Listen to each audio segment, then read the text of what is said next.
हम लोग यूनिट 5 पढ़ रहे थे टरबाइंस, ठीक है। तो टरबाइन बेसिकली क्या था कि एक ऐसी मशीन जो हाइड्रोलिक एनर्जी को किसमें मैकेनिकल एनर्जी में कन्वर्ट करती थी, ठीक है। तो देखिए हमने वेलोसिटी ट्रायंगल को पढ़ लिया था, एक बार डिस्कस कर लेते हैं। ये आपका वेन्स है या ब्लेड्स हैं, ठीक है, जो कि पंप के से अलग होते हैं, कुछ इस टाइप के होते हैं, ठीक। ये आपका बेसिकली क्या है, इनिशियल या फिर कह सकते हैं एब्सोल्यूट वेलोसिटी और एट इनलेट, ठीक है। तो V1 आपकी इनलेट वेलोसिटी हो गई एब्सोल्यूट, जो आप वाटर की वेलोसिटी स्ट्राइक कर रही है, लेकिन इसमें स्ट्राइक कहाँ पे होता था, स्प्लिटर पे। ये लाइन आपको क्या दिखा रही है, स्प्लिटर को, ठीक। जो क्या करते थे, इक्वल जेट को डिवाइड कर देती थी ब्लेड्स में, ताकि रोटेशन आपका इफेक्टिवली हो जाए, ठीक है। तो V1 आपकी इनलेट एब्सोल्यूट वेलोसिटी हो गई, ठीक है। U1 आपका क्या था, उस इनलेट वेलोसिटी के कारण आपका जो ब्लेड का मूवमेंट होता था, यानी वेलोसिटी ऑफ ब्लेड या वेन, ठीक है। अब देखिए डायरेक्शन सेम क्यों रहेगा, क्योंकि स्ट्राइक होने के बाद ब्लेड आपके सेम डायरेक्शन में ही मूव करेगी, ठीक है। तो आपका U1 हो गया। नेक्स्ट VR1 क्या था, रिलेटिव वेलोसिटी, जिसकी वैल्यू क्या आती थी, V1 माइनस U1, ठीक है। अब देखिए अगर आपका रिलेटिव वेलोसिटी इनलेट पे जाएगा तो आउटलेट पे भी सेम आएगा, ठीक है। तो VR2 आपका क्या होगा, आपका रिलेटिव वेलोसिटी एट आउटलेट, ठीक। अब यहाँ भी आपका क्या होगा, एब्सोल्यूट वेलोसिटी स्ट्राइक करेगी, तो आपकी V2 एब्सोल्यूट वेलोसिटी हो गई, ठीक है, आउटलेट पे। U2 क्या हो गया आपका, सेम डायरेक्शन का कौन सा वेलोसिटी, टेंजेंशियल या फिर ब्लेड वेलोसिटी, ठीक है, आपकी ब्लेड वेलोसिटी हो गई आउटलेट पे, ठीक। अब देखिए अगर हमारे पास कुछ एंगल्स हैं, इस एंगल को मान लें हम, कौन सा एंगल बनेगा आपका, ये सिंप्लीफाई, क्योंकि R2 और U2 के बीच में बन रहा है, ठीक है। और ये एंगल आपका कौन सा होगा, बीटा, V2 और U2 के बीच में, ठीक। तो इसका अगर हम वर्टिकल कंपोनेंट बनाएंगे तो क्या बनेगा, VF2, और हॉरिजॉन्टल क्या बनेगा, VW2, ठीक है। अब देखिए ये जो आपका एंगल है कंप्लीट, ये जो शो हो रहा है, क्यों, क्योंकि वाटर डिस्प्लेस हो रहा है, यहाँ स्ट्राइक के बाद पानी दो पार्ट में डिवाइड हो रहा है एंड डिस्प्लेसमेंट हो रहा है, तो इसे कहते हैं डिस्प्लेसमेंट एंगल, ठीक है। तो ये था आपका वेलोसिटी ट्रायंगल। अब देखिए यहाँ की बात कर लें, यहाँ पे थीटा और अल्फा की वैल्यू 0 होगी, कोई एंगल तो यहाँ पे बन नहीं रहा है, किसी एंगल से आपका स्ट्राइक तो हो नहीं रहा है, ठीक। तो यहाँ पे कौन सा कंपोनेंट एग्जिस्ट करेगा, केवल VW, जिसकी वैल्यू क्या होगी, V1 cos थीटा, थीटा की वैल्यू 0, तो cos 0 क्या हो जाएगा 1, तो V1 इक्वल टू VW1, ठीक। यहाँ पे आपका फ्लो कंपोनेंट नहीं आएगा या फ्लक्स कंपोनेंट नहीं आएगा, क्यों, क्योंकि साइन थीटा इक्वल टू 0 हो जाएगा, तो 0 अगर हम पुट करते हैं थीटा में तो साइन 0 की वैल्यू क्या हो जाती है, 0, ठीक है। तो ये आपका वेलोसिटी ट्रायंगल था। अब चलते हैं वर्क डन की तरफ, ठीक है। तो देखिए वर्क डन निकालने के लिए हमारे पास one and only unique equation कौन सी है, इम्पल्स मोमेंट इक्वेशन। तो by impulse momentum equation, impulse momentum equation हमारी क्या कहती है, अगर आपको याद हो, net force equals to change in momentum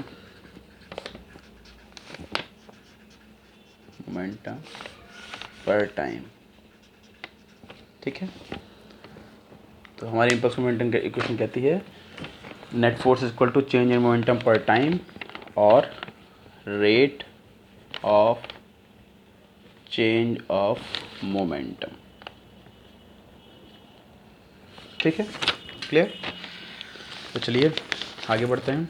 अगर हम F को मान लें कि हमारा मेन फोर्स है, नेट फोर्स, तो चेंज इन मोमेंटम क्या हो जाएगा, मास पर second VW1 minus VW2 minus, ठीक।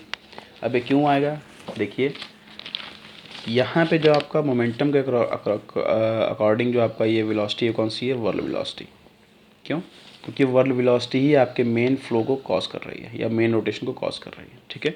तो कौन सी वेलोसिटी हमने पिछली बार भी ली थी पंप में, ये कॉन्सेप्ट मैं आपको पंप में ही बता चुका हूँ, ठीक है, VW या वर्ल वेलोसिटी, ठीक। तो अब देखिए मोमेंटम का फॉर्मूला हमारे पास क्या होता है, अगर आपको याद हो, मास इनटू वेलोसिटी, ठीक है। तो अगर हम इनिशियल की बात करेंगे तो मास इंटू V1, ठीक। फाइनल की बात करेंगे तो मास इंटू V2, तो VW1 और VW2, मास हमने बाहर ले लिया तो क्या बचा, VW1 VW2। अब यहाँ पे हमने लिखा है माइनस ऑफ VW2, क्यों, क्योंकि VW2 का डायरेक्शन क्या है, निगेटिव की तरफ है, ठीक है। बाकी साइड डायरेक्शन पॉजिटिव की तरफ है, इसकी डायरेक्शन निगेटिव की तरफ है, ठीक है। तो ये क्या होगा, माइनस में लिया जाएगा, ठीक। आगे चलिए, तो मास पर सेकेंड VW1 प्लस VW2, तो हो गया आपका इक्वेशन। अब अगर आपको याद हो मास पर सेकंड क्या होता था हमारे पास, रो ए V1। अगर आपको ये याद ना हो तो मैं एक बार और कर देता हूँ, मास की वैल्यू क्या होगी हमारे पास, डेंसिटी इंटू वॉल्यूम, मास पर सेकेंड की, पर सेकेंड, ठीक है। अब देखिए वॉल्यूम की वैल्यू क्या हो जाएगी, rho into area into length, volume क्या होता है, area into length upon second, ठीक। तो rho A L by second, अब एल बाई सेकेंड क्या होगा, अगर आप देखें तो लेंथ अपॉन टाइम है, ठीक है, जो कि क्या होता है आपका वेलोसिटी, ठीक। तो डिस्टेंस अपॉन टाइम है, लेंथ अपॉन टाइम वेलोसिटी होती है, तो इसको हम क्या लिख सकते हैं, रो ए वी, ठीक। अब यहाँ पे जो स्ट्राइकिंग वेलोसिटी कौन सी है, v1, या एब्सोल्यूट वेलोसिटी कौन सी है, v1। तो यहाँ पे जो वेलोसिटी आएगी कौन सी आएगी, v1, क्योंकि वही आपके पानी को क्या कर रही है, स्ट्राइक कर रही है, ठीक है। तो ये क्या हो जाएगा, रो ए v1, वही चीज़ मैंने यहाँ पे लिखी है, मास पर second equal to rho A v1। तो पुट कर दीजिए, क्या बन जाएगा, rho A v1 into VW1 plus VW2, ये हो गया आपका फोर्स। क्लियर, ठीक है। तो पहला स्टेप क्या करना है, सबसे पहले फोर्स फाइंड करना है अगर आपको वर्क डन निकालना है। नेक्स्ट वर्क डन पर सेकेंड की अगर बात करें हम, तो क्या हो जाएगा, ये सिंपली फोर्स इनटू डिस्प्लेसमेंट पर टाइम या पर सेकेंड, ठीक है। अब डिस्प्लेसमेंट पर टाइम या पर सेकेंड की वैल्यू क्या होती है, वेलोसिटी, क्योंकि वी क्या होता है आपका x बाई टी, ठीक है, l बाई टी और x बाई टी। तो डिस्प्लेसमेंट पर टाइम क्या हो जाएगा, वेलोसिटी। तो लिख सकते हैं वर्क डन पर second equal to force into velocity, ठीक है। तो फोर्स आपके पास है F row A V1 VW1 plus VW2, ठीक है। वेलोसिटी कौन सी लेंगे, तो देखिए वेलोसिटी कौन सी है, यहाँ पे क्या हो रहा है, हम हाइड्रोलिक एनर्जी से वापस मैकेनिकल एनर्जी बना रहे हैं। इसका मतलब किसकी वेलोसिटी लेंगे, ब्लेड्स की, क्योंकि ब्लेड ही क्या करेगा, टरबाइन को रोटेट करेगा रनर की सहायता से, ठीक है। तो ब्लेड की वेलोसिटी कैसे नोट करते थे, यू से, ठीक। तो ये आपका क्या हो गया, वर्क डन पर सेकेंड, ठीक। तो वर्क डन पर सेकेंड की वैल्यू क्या हो गई, रो A V1 VW1 plus VW2 into U, ठीक है। अब देखिए वर्क डन, या कह सकते हैं यूनिट वर्क डन पर सेकेंड की वैल्यू क्या हो जाएगी, सिंपल वर्क डन पर सेकेंड, ठीक है, divided by weight of water, ठीक। वर्क डन आपके पास है, अब वेट ऑफ वाटर क्या हो जाएगा, देखिए वेट क्या होता है, मास इनटू ग्रेविटी, मास के हम वैल्यू निकाल चुके हैं, रो ए V1, तो रो ए V1 इंटू जी, ठीक है, वैल्यू पुट कर दीजिए। तो क्या हो जाएगा, rho A V1 VW1 plus VW2 into U upon rho A V1 into G. तो rho A V one cancel, तो वर्क यूनिट वर्क डन की वैल्यू क्या आ जाएगी, VW1 plus VW2 into U2 upon ji.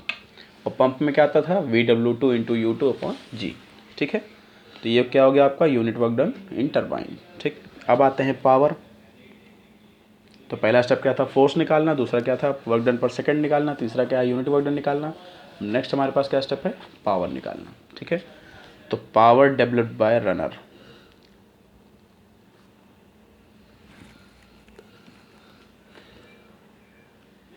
Power develop by runner, ठीक है। ये basically अगर आप देखें तो क्या होता है, वर्क डन पर सेकेंड, इसी को हम कहते हैं पावर डेवलप बाय रनर, इतना ही पावर वो डेवलप करता है, ठीक है।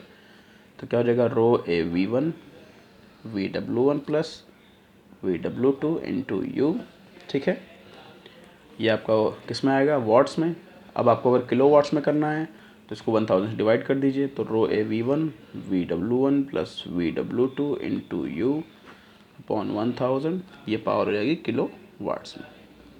अब इसी को अगर हॉर्स पावर में निकालना है तो हॉर्स पावर हो जाएगा आपका रो A V1 VW1 VW2 into U upon 75, ठीक है। ये आपका हॉर्स पावर, ये आपका किलो वाट में पावर, ये आपका वाट में पावर, ठीक। तो ये था work done and power develop by runner, ठीक है। होप आपको समझ में आया होगा। नेक्स्ट टॉपिक की तरफ चलते हैं, जो है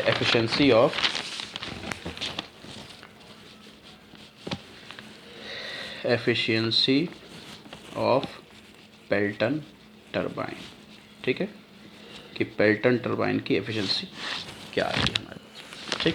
चलिए आगे बढ़ते हैं।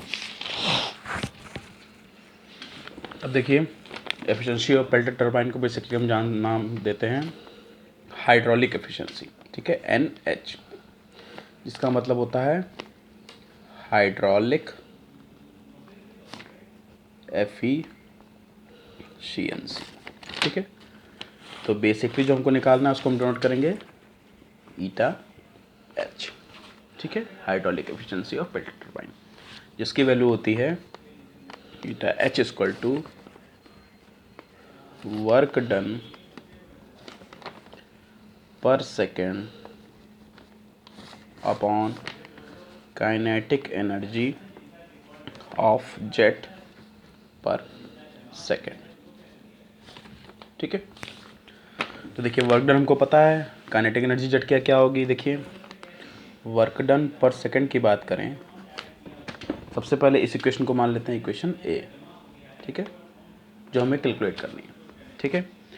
अब वर्क डन पर सेकेंड की तरफ चलते हैं। तो वर्क डन पर सेकेंड का जो हमारे पास फॉर्मूला है वो क्या है, rho A V1 into VW1 plus VW2 into U, ठीक। और काइनेटिक एनर्जी क्या हो जाएगी, simply half m into V square, यानी मास इंटू वेलोसिटी का स्क्वायर, ये काइनेटिक एनर्जी का फार्मूला होता है। तो मास क्या हो जाएगा यहाँ पे, रो ए V1 हम निकाल चुके थे, इंटू वेलोसिटी कौन सी हो जाएगी, V1, इनिशियल वेलोसिटी कौन सी है V1, तो V1 स्क्वायर अपॉन 2, ठीक है। तो आपके पास वर्क डन पर सेकेंड भी है, काइनेटिक एनर्जी भी है। फॉर्मूला क्या है, वर्क डन पर second upon kinetic energy of jet पर सेकेंड, वैल्यू रख दीजिए, ठीक है। तो क्या हो जाएगा आपके पास, eta H equal to rho A V1 into VW1 plus VW2 into U upon rho A V1 into V1 का होल स्क्वायर अपॉन 2, ठीक है। तो रो ए V1 कैंसल, तो हमारे पास जो एफिशिएंसी, हाइड्रोलिक एफिशिएंसी का जनरल फॉर्मूला क्या हो जाएगा, 2VW1, ये 2 ऊपर चला जाएगा, plus VW2 into U upon V1 square, ठीक है। तो ये है हमारे पास general formula of hydraulic efficiency, ठीक है, ऑफ पेल्टन टरबाइन, ठीक। अब चलते हैं मैक्सिमम एफिशिएंसी, क्योंकि ये तो आपका जनरल फार्मूला है, न्यूमेरिकल में आप इसे यूज़ कर सकते हैं एज पर रिक्वायरमेंट, ठीक है। अब निकालते हैं मैक्सिमम की, अगर मैक्सिमम वैल्यू निकालनी हो तो कैसे निकालेंगे, ठीक। तो देखिए इन्हीं फॉर्मूले में जो आपके पास VW1 है, VW2, इन्हीं की वैल्यूज़ अगर पुट कर दी जाए तो हमारे मैक्सिमम वैल्यू का एक फार्मूला आ जाएगा, ठीक है। देखिए कैसे, तो सबसे पहले अगर हम जाएँ वापस वेलोसिटी ट्रायंगल में, तो यहाँ पे अगर हम VW2 की बात करें, ठीक है, और अगर शुरुआत करते हैं नीचे से, तो VW1 की वैल्यू क्या आई थी हमारे पास, V1 के इक्वल। हमने देखा था कि VW1 का क्या था, V1 कॉस थीटा, ठीक है, थीटा की वैल्यू 0, तो कॉस 0 क्या हो जाएगा 1, तो VW1 किसके बराबर हो जाएगा, V1 के, ठीक। तो हम कह सकते हैं फ्रॉम वेलोसिटी ट्रायंगल क्या हो जाएगा, VW1 equals to V1 comma second VR1 की वैल्यू क्या थी, V1 माइनस U1, तो VR1 equal to V1 minus U1, ठीक। नेक्स्ट अगर हम बात करें VW2 की, ठीक है, तो VW2 हमारे पास क्या है, देखिए अगर VW2 निकालना है तो सिंपली इस टोटल में से U2 को माइनस कर दें। अब ये टोटल वैल्यू क्या आएगी, देखिए अगर ये VR2 है और ये एंगल फाई है, तो बेस क्या हो जाएगा, सिंपली ये कौन सा कंपोनेंट होता है, ये आपका होता है हॉरिजॉन्टल, जिसकी वैल्यू क्या होती है कॉस में। तो हम कह सकते हैं कि इसका जो बेस है इसकी वैल्यू क्या हो जाएगी, सिंपली VR2 कॉस फाई, इस चीज़ की, ठीक है। अगर नहीं आपको समझ में आ रहा तो मैं डायग्राम बना के दिखा सकता हूँ। फाई ये है आपका VR2, तो अगर बेस आप बनाएंगे तो क्या बनेगा, VR2 कॉस फाई, ठीक है, बेस बनेगा VR2 कॉस फाई, ठीक। और इसका वर्टिकल कंपोनेंट क्या बन जाएगा, VR2 साइन फाई। तो हमें चाहिए था बेस टोटल, तो टोटल बेस की वैल्यू क्या आ गई, VR2 कॉस फाई। अब इसमें हमको निकालना है VW, तो देखिए टोटल है VR2 कॉस फाई, ये है U2 और हमें ये चीज़ निकालनी है। तो क्या हो जाएगा, सिंपल टोटल में से U2 माइनस, तो VW2 की वैल्यू क्या हो जाएगी, VR2 cos phi minus U2। समझ में आया, ठीक है। देखिए पुट कर लीजिए VR2 cos phi minus U2। अब यहाँ पे ज़ीरो मत करिएगा, यहाँ पे कुछ एंगल है, ठीक है। डायग्राम में देखिए यहाँ पे कुछ एंगल है, ज़ीरो नहीं है यहाँ पे, ठीक। अब देखिए अगर हम देखें तो हमारा जो ब्लेड की वेलोसिटी ऊपर नीचे दोनों इनलेट और आउटलेट पे वो क्या है, सेम है, क्योंकि सेम वेलोसिटी से आपका पानी स्ट्राइक हो रहा है। तो हम कह सकते हैं कि U1 equals to U2 equal to U। तो पुट कर लीजिए, तो VR1 की वैल्यू क्या हो जाएगी, V1 माइनस U, और ये फर्दर क्या हो जाएगा, VR2 cos phi minus U, ठीक। अब देखिए हमने पढ़ा था वेलोसिटी ट्रायंगल में कि VR1 इक्वल टू VR2 होगा, तो हम कह सकते हैं यहाँ पे VR1 रख सकते हैं, ठीक है। तो ये क्या हो जाएगा, also equal to cos phi minus U, ठीक।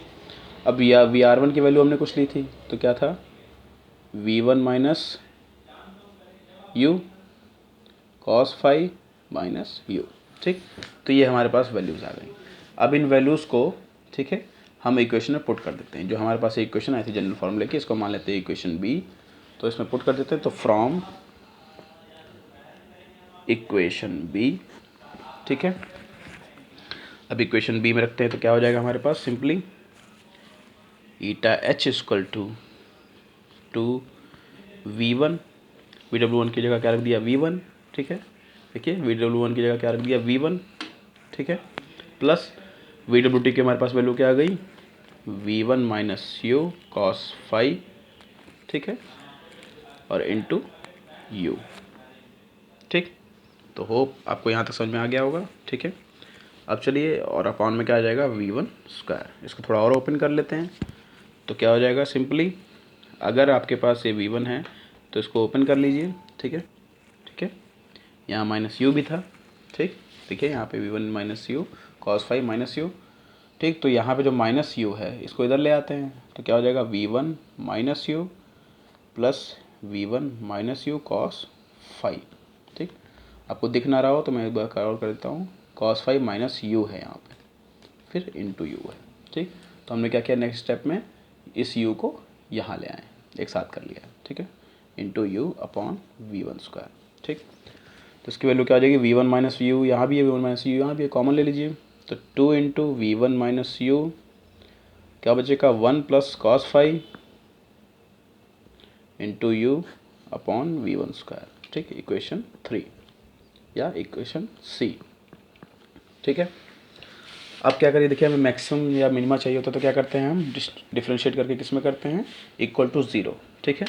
तो यहाँ पे सारी चीज़ किस में है, इनिशियली U चीज़ में है, तो हम कह सकते हैं फॉर मैक्सिमा और मिनिमा या for maximum value D eta H upon D U equals to zero, ठीक। तो डिफ्रेंशिएट कर दीजिए। जब आप इसको डिफ्रेंशिएट इक्वेशन बनाएंगे तो आपके पास जो इक्वेशन आएगी वो आएगी D you into 1 plus cos five into 2 V1 minus U upon V1 square, ठीक, इक्वल टू ज़ीरो। अब ये देखिए 1 प्लस cos फाइव और V1 ये तो कांस्टेंट है तो बाहर आ जाएंगे, तो नेक्स्ट स्टेप में क्या बन जाएगा, D बाई, या बाहर आ जाएगा 1 plus cos five V1 square into D by D you of, इसको अंदर कर लीजिए, ठीक है। तो आपके पास क्या आ जाएगा, 2uv1 माइनस यू स्क्वायर, ठीक है, इक्वल्स टू ज़ीरो। अब देखिए ये चीज़ इक्वल टू ज़ीरो तो होगी नहीं, क्या हो सकती है, नहीं होगी, क्योंकि फाई की भी कोई वैल्यू है और V1 की भी कोई वैल्यू है, तो हम कह सकते हैं 1 plus cos five V1 square not equal to zero. तो इक्वल टू ज़ीरो क्या कर सकते हैं हम, simply D by D U 2uv1 minus U square equal to zero, इसको ज़ीरो इक्वल किया जा सकता है, ठीक है। तो डिफ्रेंशिएट जब करेंगे तो हमारे पास आएगा, यू डिफ्रेंशिएट हो जाएगा तो क्या हो जाएगा, 2v1 इक्वल्स माइनस 2 to 4, ठीक है। तो क्या आ जाएगा हमारे पास, 4u इक्वल्स टू ज़ीरो, जिससे क्या आ जाएगा, u equal to V1 upon 2, ठीक। अब इसी वैल्यू को इसमें पुट कर दीजिए आप, ठीक है, putting u in equation C, ठीक है। जो आपकी u की वैल्यू आई है, मैक्सिमम वैल्यू u की, उसको वापस इस इक्वेशन में पुट कर देते हैं, तो हमारे पास क्या आ जाएगा, मैक्सिमम एफिशिएंसी, ठीक है, जो हमें निकालनी थी, ठीक। चलिए कर देते हैं, ठीक है। तो वैल्यू पुट कर देते हैं, ठीक। तो जब वैल्यू पुट करेंगे तो क्या हो जाएगा, eta H equal to 2 v1 minus U 1 plus cos phi into U upon v1 square. ठीक, तो u हमारे पास क्या आया था, देखिए v1/2 वैल्यू पुट कर दीजिए। तो नेक्स्ट स्टेप में क्या हो जाएगा, 2 v1, u की value v1/2 1 plus cos phi v1/2 upon v1 square. ठीक, नेक्स्ट v1 माइनस v1/2 क्या हो जाएगा, 2 into v1/2 1 plus cos phi into v1/2। ठीक, तो 2 से 2 कैंसिल, v1 स्क्वायर। ठीक, नेक्स्ट स्टेप में 2 नीचे आ जाएगा तो क्या बचेगा, 1 plus cos phi v1 into हो जाएगा तो v1 square upon v1 square cancel. तो क्या बचा, eta H equal to 1 plus cos phi by 2। ठीक है, तो मैक्सिमम एफिशिएंसी कितनी आएगी, 1 plus cos phi by 2। Clear. तो ये था हमारा मैक्सिमम एफिशिएंसी का डेरिवेशन। होप आप लोगों को समझ में आया होगा। ठीक है, ट्राई कीजिएगा। नेक्स्ट इसके बाद में हम पढ़ेंगे रिएक्शन टर्बाइंस। ठीक है, जिसमें हमारे पास क्या है, फ्रांसिस और कैपिटल टर्बाइंस। ठीक है, और आने वाले मेरे हिसाब से 2 लेक्चर में आपका यूनिट कंप्लीट हो जाएगा। ठीक है, थैंक यू।